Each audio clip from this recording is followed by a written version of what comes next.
Ich bande. Ich bande. Ich bande. Is stretching the word okay for us? Like, can we say it like the ich bande? Like, is that more emphasis? Like, would it sound a little rude if we stretch it out? You know, like, all right, you just say ich bande. Ich bande. Ich bande. It's not that serious in the comment section. Ich bande. Ich bande. No, you ich bande. Oh, well, I'll be telling them it's not that serious. Well, you going that dumb? I'm telling you the ich bande. Okay, babe. Everyone ich bande. Okay.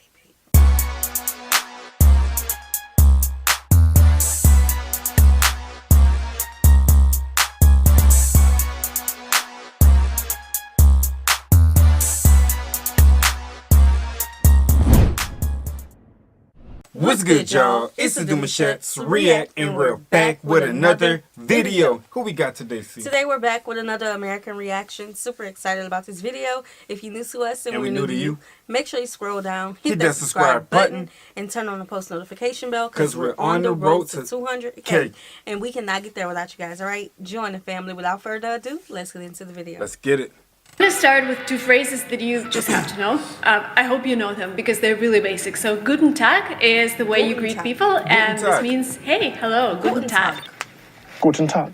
Guten Tag. The second phrase you normally tell people is wie geht's, and wie geht's, if you translate, is how's it going, so how are you? But if you want to be more informal, if you are meeting with your friend or with your colleague, you can say was geht ab. And if you translate it word to word, it's like what's going on. You can also do that in America. But if you want to be more informal, if you are meeting with your friend or with your colleague, you can say was geht ab. Was geht ab. Was geht up. Was geht up. Ooh, y'all. Y'all, they can't. I was thinking of the intro. You gotta just keep it. Was geht up. Was geht up. Was geht up. Was geht up. It's the Demouchets, and we back with another German video. Yes. Was geht up. Was geht up. Okay, so I'm liking that ever since we did that German video, how to read German, I can kind of read stuff now. So I'm liking this stuff simple. So it's calculating easy for you. Just easy. Yes, I forgot what the first one was already. No, I did too. But so was far, get up. Was get up. Was get up. Yeah, was get up. Yeah. Was geht up. And if you translate it word to word, it's like what's going on. You can also hear that in American English, like hey, what's going on? So in German that would be hallo, was geht ab? Was geht ab? Was geht ab? Was ist da los? Wer ist noch da? Really? A very standard answer that we haven't learned at school, but I had a private tutor who taught me that. She said that Germans use es geht, which is I'm fine, it's going well, so es geht. And I think this is one of the most common ways to answer the question. You know what? You're gonna have to use that at night with me whenever I'm like, okay, babe, I'm about to get in bed. You sure you don't want a bottle of water? Es geht. Es geht. Es geht. And then I'll lay down and she'll be like, oh, go give me a water. Don't be telling my business now. Was geht ab? You can say es geht. Another phrase is, if you want to be more specific, you can say mir geht's gut, which means that I'm doing well, I'm doing fine. Now, I'm going to talk about a phrase that is really typical for the place where I studied, and I studied in Dresden, which is Sachsen, and they like to insert those small fillers, and one of the fillers is na, or in Dresden they say nö. So if you want to sound more German, add na to everything. For example, when you were explaining something and you want to make sure that the person understood, you can say na, alles klar, which means so did you get it? Now we are slowly approaching words that are intermediate, upper, intermediate, and almost advanced. Now this is a phrase that you have probably heard, and it goes like ich verstehe nur Bahnhof. This is an idiom. So idiom is a phrase that you do not translate word to word. You have to know the meaning. Ich verstehe nur Bahnhof. If you translate word to word, you will get I only understand the train station, which has no sense. But in German, if you say ich verstehe nur Bahnhof, it means that you don't understand a thing. In English, the equivalent would be it's all Greek to me. So for example, when you're in a company of friends and everybody speaks German and you're just a beginner, you can say ich verstehe nur Bahnhof, which means you don't get a thing. Ich verstehe nur Bahnhof. Another great phrase, Germans use it a lot.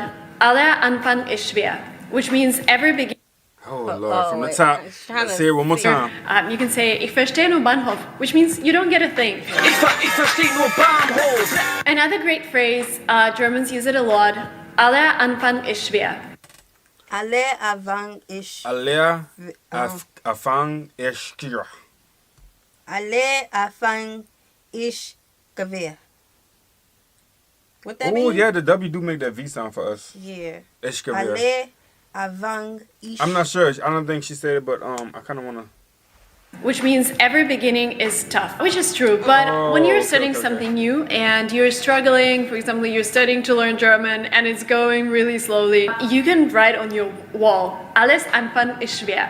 And this is gonna help you, it's gonna motivate you to overcome those difficulties. Now, if you've been to Germany or if you've met a German in your life, you probably know this phrase, and this is Prost.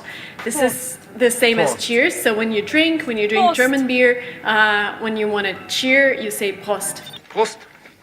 A great way to say no, if you want to sound more informal, is to say nee. So you don't say nein. Nein is very formal. Yes, this is the standard word.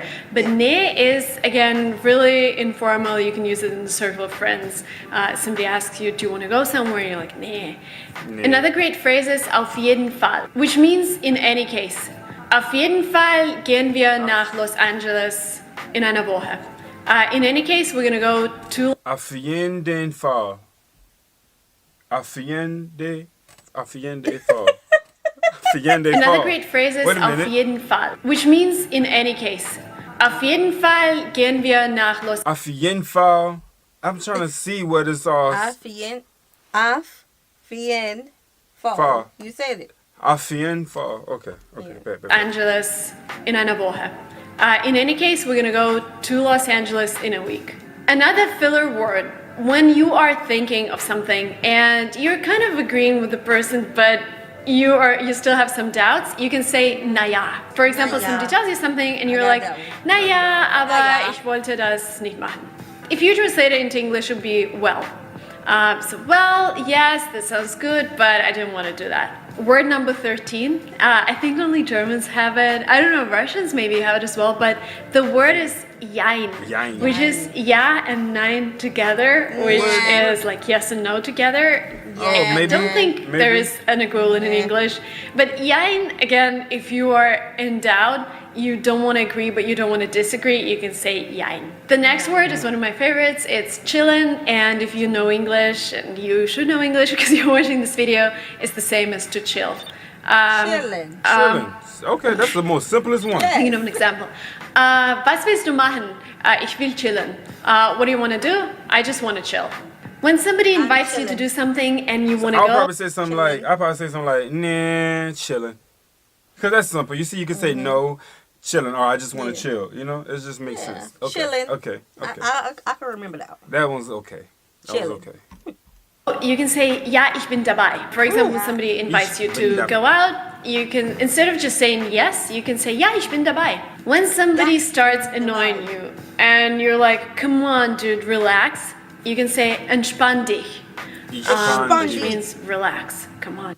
Ishbandi. Ishbandi. Is stretching the word okay for us? Like, can we say it like the Ishbandi? Like, is that more emphasis? Like, would it sound a little rude if we stretch it out? You know, like, or you just say Ishbandi. Ishbandi.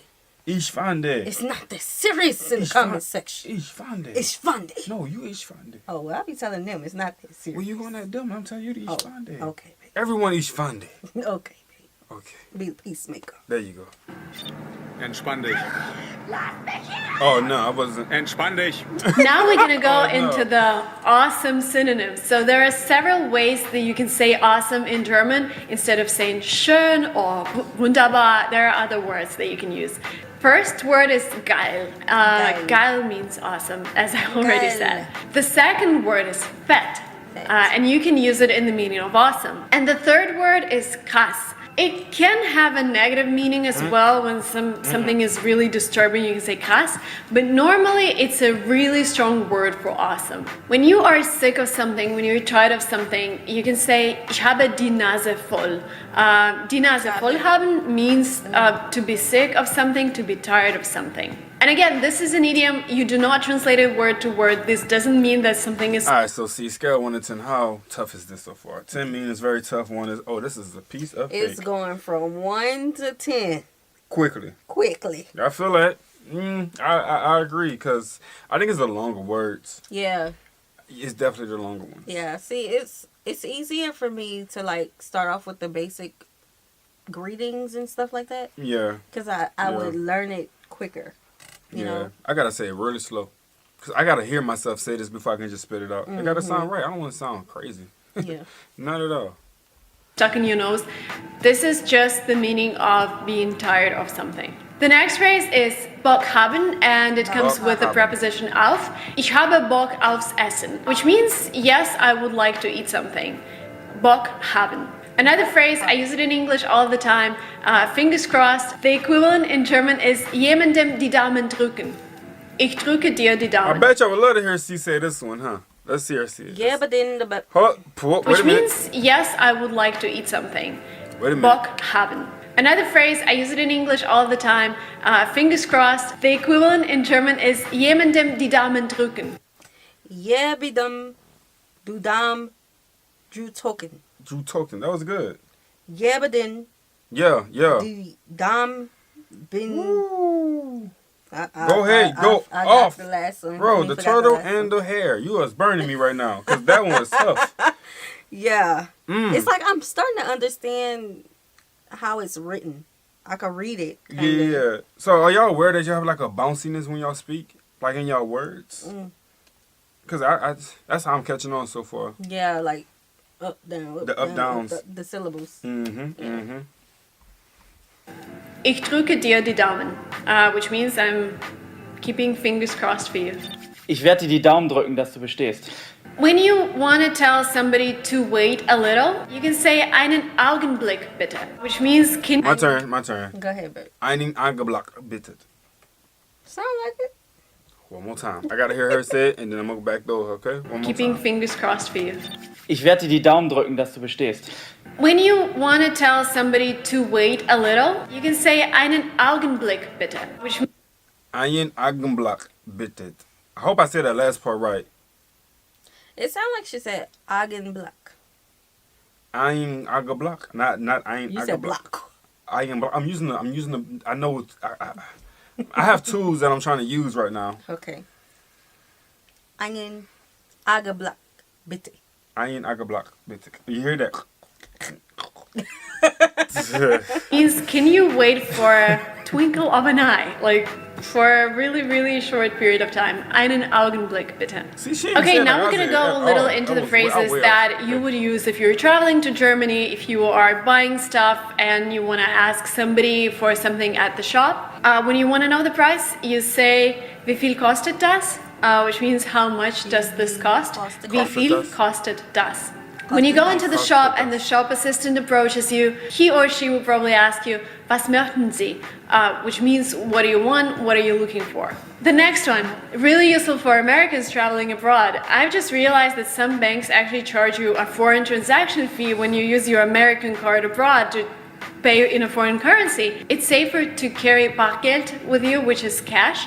And if you want to ask if you can pay cash somewhere, you can ask, darf ich mit Bargeld bezahlen? Can I pay with cash? This way, you're going to be safe. You're not going to pay this foreign transaction That's fee. a By the little... Let me give y'all the scoop. What's going on between me and C right here? This is more like it's easy to catch on if we knew how to pronounce it the correct way. Yeah. These- It's a little quick. Yeah, it is a little quick, but I feel like if the pronunciation was there for us, we'd be killing it. Definitely be killing it right now. We gotta start with the basic greetings. We gotta get Yeah. that down pat before we asking about the store. Yeah, yeah.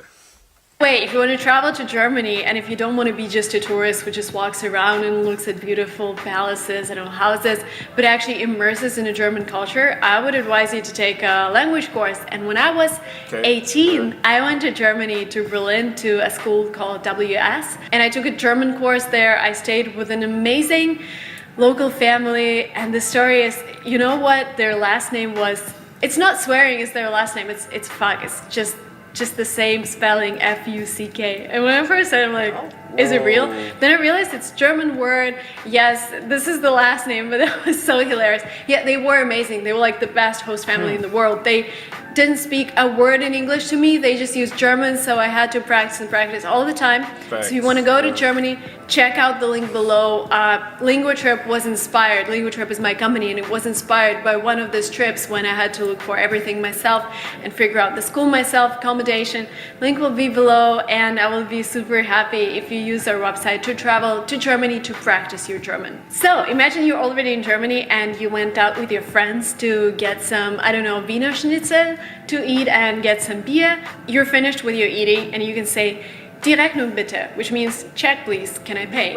And when the waiter comes in, he says, for instance, 20 euro, which is 20 euros, and you give him 25 because you are generous and you want to leave some tips, and you say, stimmt so, which means please take my money, I don't need change, it's okay, this is your tip, stimmt so. But then you suddenly realize you want another beer, and you can say, noch eine bitte. Which is one more, please. When you find yourself in a crowded place and you want to apologize to people that you have to kind of push them to get through, you can say, darf ich mal vorbei? Which means, can I please squeeze in, get there? Okay, sorry. okay. When you need... I lost it. You're falling alone. I gotta hear it one more time because I can't catch you in a crowded place and you want to apologize to people that you have to kind of push them to get through, you can say, darf ich mal vorbei? Which means, darf ich mal vorbei? Darf ich mal vorbei? Vorbei. Darf ich mal vorbei? Darf ich mal? Can I just say darf ich mal? Darf ich mal? I'm coming through. Like, you know? Yeah. Okay. Please squeeze in, get there, sorry. When you need help, you can ask, können Sie mir bitte helfen? Can you please help me? And when you're meeting a new person and you want to say, it was nice to meet you, you can say, schön Sie kennenzulernen, which means it was nice to meet you. If you have a friend in Germany and he has his birthday, you can say, alles Gute zum Geburtstag, which means happy birthday, I wish you all the best for your birthday. Okay, I like alles Gute zum Geburtstag. Nah. GB Geburtstag. Nah. GB Geburtstag. I can't tell you whether we right or wrong. Oh man, I hear what we saying, but are we saying what we need to be saying? It's one word off on a German word. Like, can it turn into a bad word? You know what I'm saying? Can it change the whole meaning of what you just said? Because that's important. Right. All right. The next phrase is super easy, but again, if you are dining with Germans and if you want to wish them a good meal, I don't know, again, in English, this is not a really common phrase. You would say enjoy your meal, but I feel that in Europe, people use this phrase even more. In Germany, you would say guten Appetit, which means enjoy your meal. When you agree with somebody, you can say ja, which is yes, but you can also... So if my G sounds harder than usual, what does that mean? I have a deeper accent? Because she says guten appetit, I would be like guten. You feel me? Like I would embrace the G's. Yeah, because you have a deeper voice. Yeah. I just, That's one I can remember. Guten Appetit. Guten appetit. Because I think we all know bon appetit. Yeah, I feel like we use that. We have a lot of similars. Well, that is not our English term. We just say it. Yeah, but bon we have appetit. it. Yeah, but it's the same, like, so it's not like we don't ever say these type of words. Right, like we'll remember it. Guten Appetit.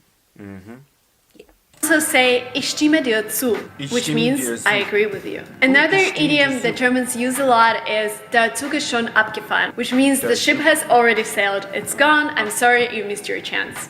Another one that I struggled to learn for such a long time because for me it didn't make a lot of sense from the start, but when you agree with somebody, as I said, you can jein, you can say na ja, but if you want to be more complicated, more proficient, you can say eigentlich schon, aber. Again, this is the way to say you're kind of agreeing, but you have some doubts. Eigentlich schon, aber. This is time that we finished our videos, and here are some ways to say bye in German. Okay, Bis später means I will see you soon, see you soon.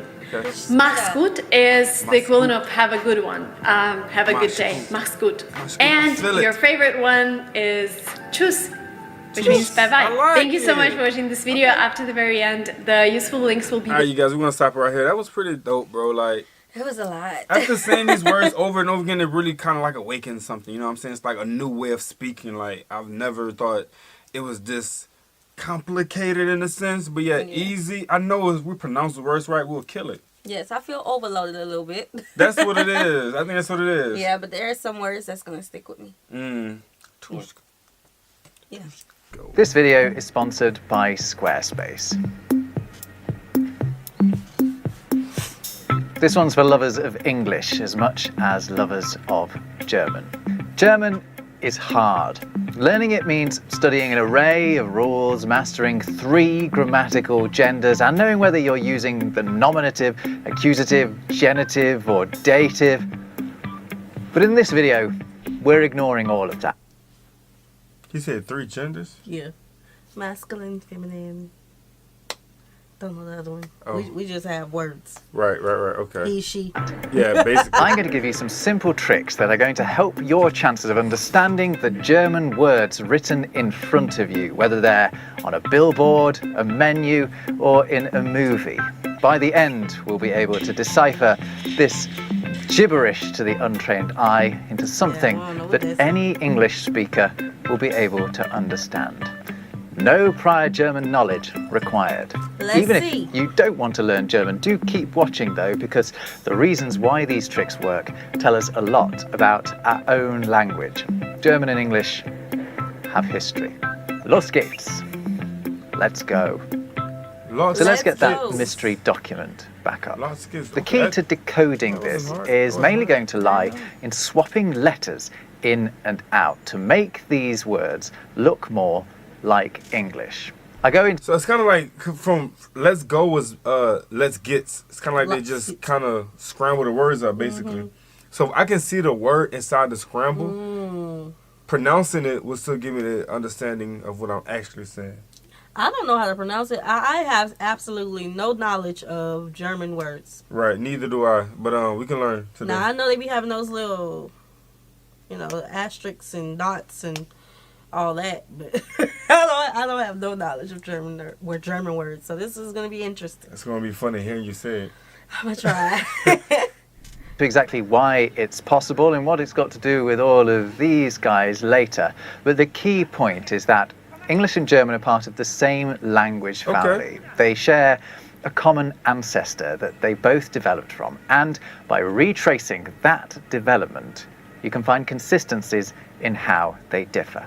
So for example, where English developed a th sound in certain words, German went off in a slightly different direction and ended up with a d sound instead. So where English has 3, German has drei. Where English has thunder, German has donner. English thing is German ding, and where English has the, German has seemingly endless numbers of words of various genders and cases, all of which basically mean the and begin with D. While we're here, actually, German has du and dein, which are 2 words that have the same ancestry as the age-old English words thou and thine. So there's our first trick. Swapping the D in a German word for TH can very often get you closer to the English equivalent. Now, linguistically speaking, the D sound is very similar to the T sound. The processes in our mouths to produce these sounds are extremely similar. Just a tiny tweak makes a T a D. And that's why you can also often swap a German T sound with TH as well, particularly in the middle or at the end of words like Mutter, which is mother, and Wert, which is worth. This similarity between T and D sounds also opens up another letter swap opportunity, this time between the 2 languages. German so far very helpful. I think this is going to give so far. It's give us a lot of insight on how to pronounce these words. Switching the letters around. Definitely. E's can often be swapped for English D's. Take a look at these pairs. Dream, daughter, and dear. Okay, so dream is Traum. I wouldn't have got that. Traum. Like, you really got to think about it. Traum. What are they trying to say? I would have probably said train. Is this still pronounced the same way as look? You know what I'm saying? Looked upon, so it's still Traum? Or is not? Or is it Traum? Probably how you said it. You rolling your tongue. I be rolling my tongue. Mm-hmm. Oh, daughter. Touch her. Touched her. Touch her. Touched her. We're gonna let him say it. Yeah. All right, dear. Tear. Tear. Tear. Tear. It's the R. I think the R is rolling. Y'all. It's like I think the R is sometimes rolling. I get it. Yeah. Sometimes. All have German equivalents beginning with T. Tier is actually the German word for animal, but that is precisely what deer originally meant in English before we decided to make it mean one animal in particular. In fact, the Dutch word for animal is still deer. Dutch very often provides a satisfying midpoint between German and English, a bit like it does geographically, I suppose. Now back to German. The D-swap works elsewhere in some words too. Check out under and Lieder becoming unter and leiter. Incidentally, leiter also means ladder. It's all D's and T's again. Leiter. Now while we're throwing T's around, that reminds me of another good swap. This time, instead of taking the T's out, we're going to slip them in the place of the S sound made by either one or two S's. Check out how neatly German Wasser becomes English water. The German word for what is was, and if you apply two of our tricks to German das, you get its English equivalent, that. Okay, so and that, that incidentally, in Old English, like das does in German, was the neuter version of the. So it works then as well. And another bonus So fact. in order for me saying that's water, I would say that's Wasser. Wasser. That's Wasser. Wasser. Wasser. Wasser. Give me some Wasser. Give me some Wasser. some Wasser. Can we talk about some Give me some Wasser? Wasser. Lord, okay, that's simple. That's There are simple. actually some German dialects that use that and dat with a T at the end instead of an S, as does our friend from the Low Countries, Dutch. Oh, and let's bring in that most Germanic of characters, this fat, wiggly fellow, the SZ. Although its name literally means SZ or SZ, it actually replaces a double S. So if you see it, sub in a double S, then try swapping it with a T. You're losing me. For example, German Like water. fuss becomes English foot. Oh, with a bit of fuss. Okay, the T still Fuss. replaces the S. Yeah, so it's pronounced No, I'm with sorry, an the S. S pronounces the T. Yeah. Yeah, Fuss. fuss. Foot. Foot. Okay, so Foot. I think now that's something, like I'm good on symbols. I will remember the symbols before Fuss. anything. That's Fuss. water by your fuss? Wasser. Wasser, oh yeah, Wasser. Wasser. I feel like it's pretty What simple else is so it? far. It's not too complicated. All right. Imagination Excuse me, guys, applies sorry. to the vowels. Now let's fling some more T's around, because adding a T can also help us solve all of these words by subbing it in for the ts sound, usually expressed in German with a Z. Let's see. Oh, With a Z? we ain't learned this yet. We ain't Nah. learned this yet. Hold up. We can get much closer to the English two, Zoo? two, this time the number, Zoo? and tongue. Zung. And there are plenty of others. How you pronounce Right, more of these to come They wanna ahead. say- We can get much closer to the it? I English messed it up. I wanna all know. of these words by subbing it in for the ts sound, usually expressed in German with a Z. We can get much closer to the English two, this time the number, and tongue. So with a Z, with a tss sound. I be forgetting that they don't pronounce Z the way we pronounce Z. They say Z. So that's why I was a little bit confused. But zoo, Zoo? zui, zui, zoo, zui, So it's two and Zue. zui, that zui, Zue. E. zunj, Zunj. zung, Zung. or is it zung?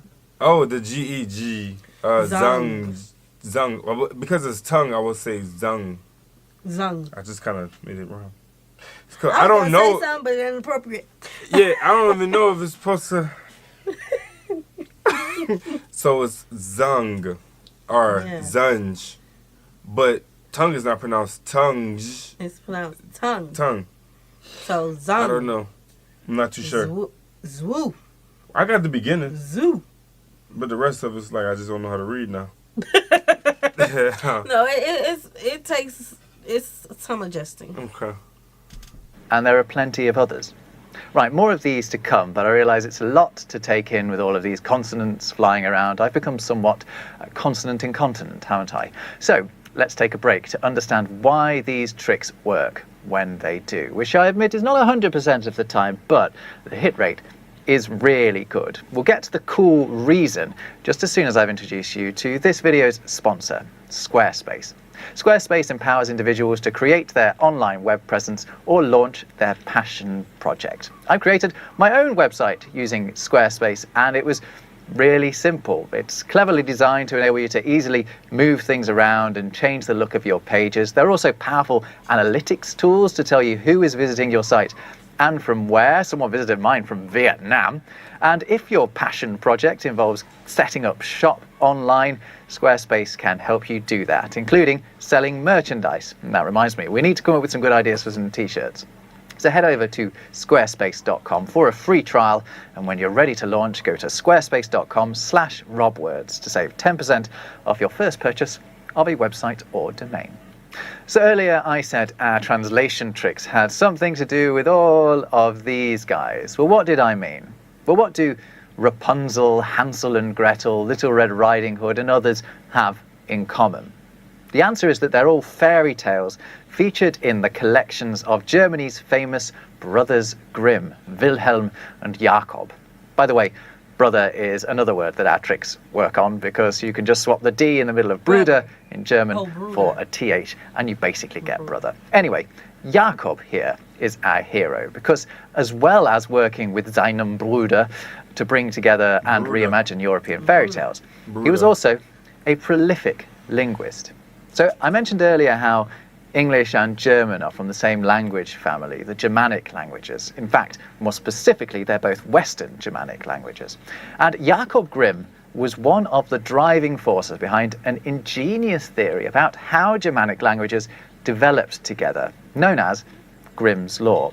Long, long ago, probably in the first millennium BC, the Germanic languages went through a consonant shift that moved their consonant sounds away from those of Proto-Indo-European. That's the ancient ancestor Germanic languages share with other language families like the Romance languages, the Celtic languages, Slavic languages, and others like Sanskrit, for example. But the language that became modern High German, which is the most widely spoken form of German and the one we're talking about, went through an extra consonant shift that other Germanic languages, like English, did not. That left German with different consonant sounds to English, but those differences are remarkably consistent, and that's why we can often swap them in and out and get from one language to the other. So now you know the theory, let's get on to some more tricks. Another way that English and German diverged from one another is... So far we did the S and the D. So the S for the T and the D for the TH. Very, very good. The little squiggly B. Yeah, it's for the two S. The two S's. The double S. The Z. It's not bad. For Yeah. the T. Yeah. Yeah, we learning. Look at that. Y'all. The sounds P and F. Okay. And it means that a lot of F sounds in German written with an F, a double F, or... You know what I'm realizing? What's that? So in speech, it shows you like all of the little, what you call it? All the sounds of words, you know, like, okay, so I'm not a speech pathologist, so I already know how to explain it, but there's all of these words, like the letters, the P and the F, and what a child is supposed to say at this age, certain ages. Okay, yeah. And that's what I'm noticing in this. Just because our children had speech classes, that's how I know it. And it also sounds like we ain't too far from that, the way they use their language as well, which he kind of mentioned at the beginning of the video, because a P and a P and the F basically kind of goes hand in hand. Right, because when you hear the word phone, you think F, not PH. Right. You know what I'm saying? So I kind of get where he coming from with all this. Just like T and the D and exactly, Z and T. Z and T. I believe so. Yeah. Like they all match. I don't know. Kind of exactly the same pronunciation. Yeah. But if you work in that field, please explain it better, because I can't explain it. I know it enough to know it, just not enough to teach it. Not to teach it. PF, f, can be swapped with a P to get you closer to the English. For example, German Pfeffer is English pepper.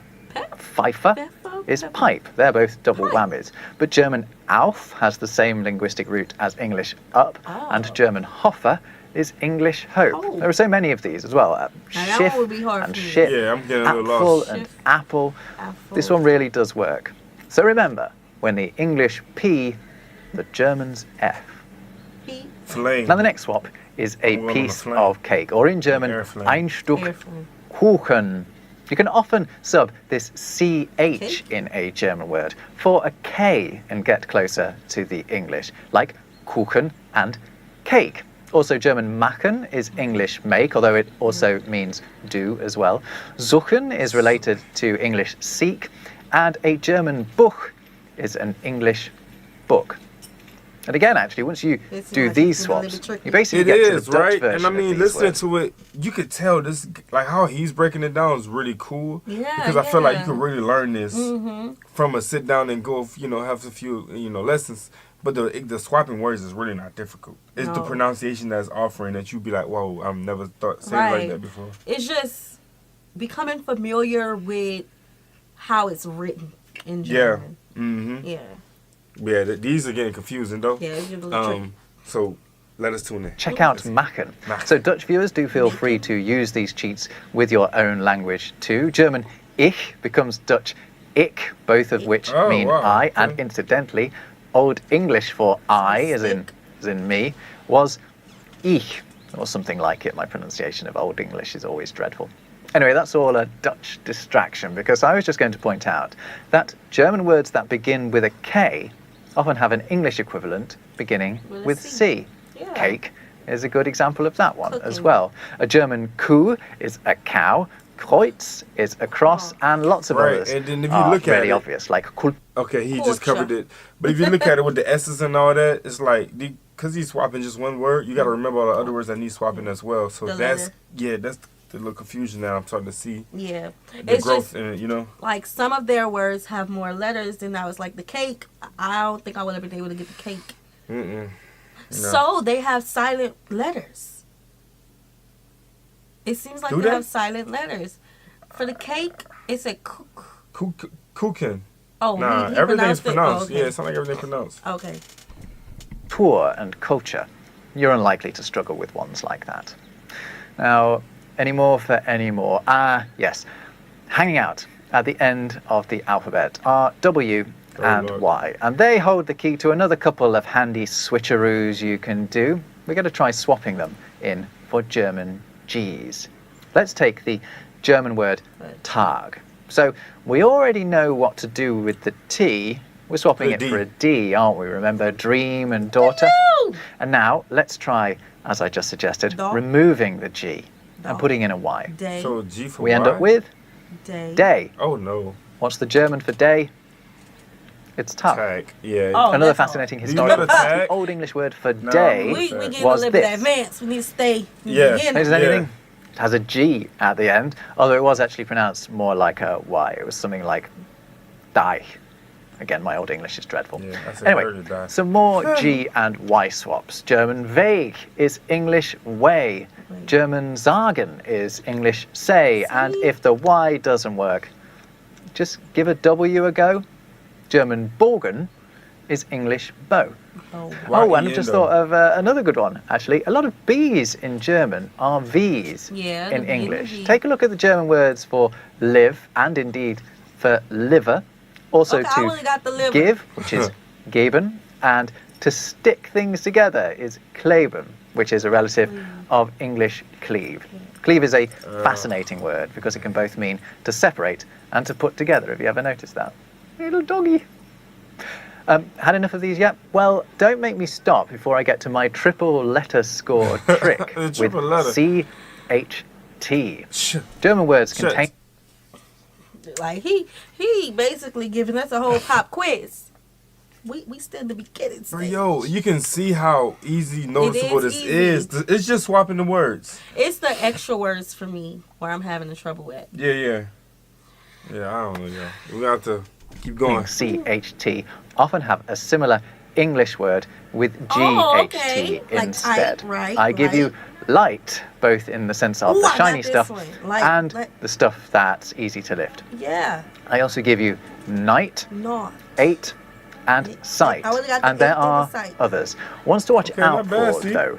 Nicht means not rather than night, and you wouldn't be blamed for thinking a knecht was a knight, but it isn't. A knecht is a servant. But in my defence, the words are related. The English knights saw themselves as servants to their sovereign. Right, or should that be Richt? Actually, a German judge is a Richter, and they oversee the administration of Recht, so I think that one sort of counts. Anyway, right.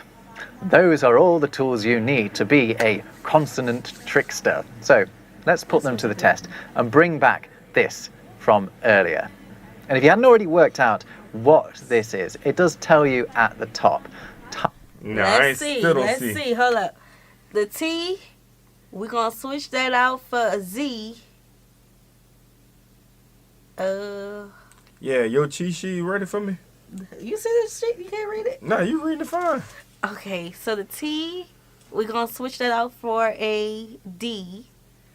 What are we looking at? I'm reading the first word. Oh, D's over here. Okay. The S, we're going to put a T. Oh, I'm off the camera. The S is going to be a T.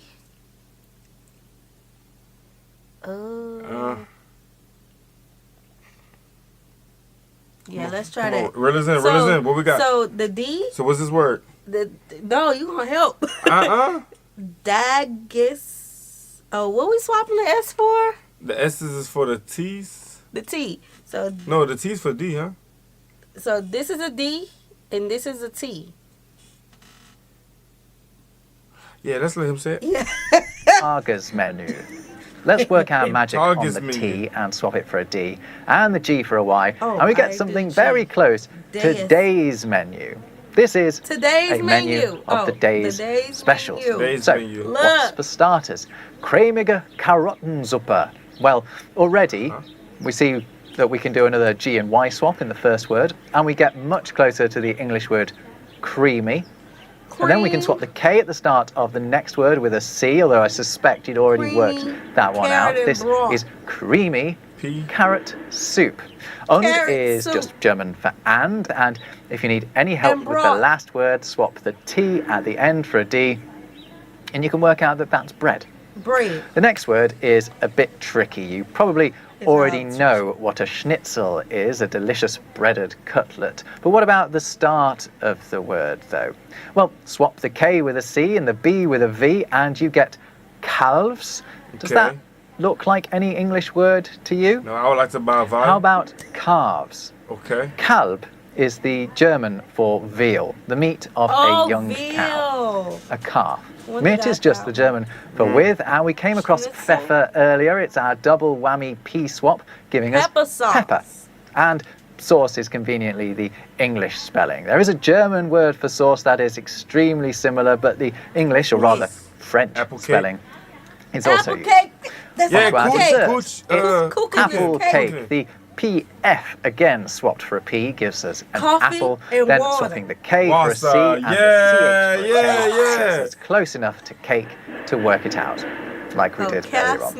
And then finally to the drink, you actually have a choice of coffee or water. If we swap the K for a C and that double S, although I'm sure the waiter will let you have both if you ask nicely enough. So that's the full menu, and there we have it. What I've basically given you there is a lesson on Germanic consonant shift, dressed up as some... I think we did good, y'all. I think we did good for first time. Again, a little challenging as we got deep into the word swaps, but the very beginning stage, we bodied it. We was raw with it. We went hard. We know some German. Yeah, for now. For now. I think that's lifelong lessons. No, we do know this lifelong lessons. We need a calendar, though. A calendar for what? Just to have all the word swaps and stuff of the whole alphabet. You're trying to bring me back to grade school, German. I felt like I was there already. Shoot. It's like, I feel like I can't read all of a sudden. God. Oh my God. All right, this was a little tricky. It was. But I think we got like a C. I got a C. You got like a C. When they got to the menu, I would give you a B. Okay, No, I'll give you an A, babe. You made an A. I didn't make no A, babe. Because you missed some? I missed some. But you didn't guess Like wrong. a B. Okay. Well, I guess it got a little tricky. But Yeah. we hope you guys enjoyed this video with us. Like this video, subscribe, turn on the post notification bell. We have enabled our super thanks as well as our reaction request form is in the description box below. We'll see you soon. Peace.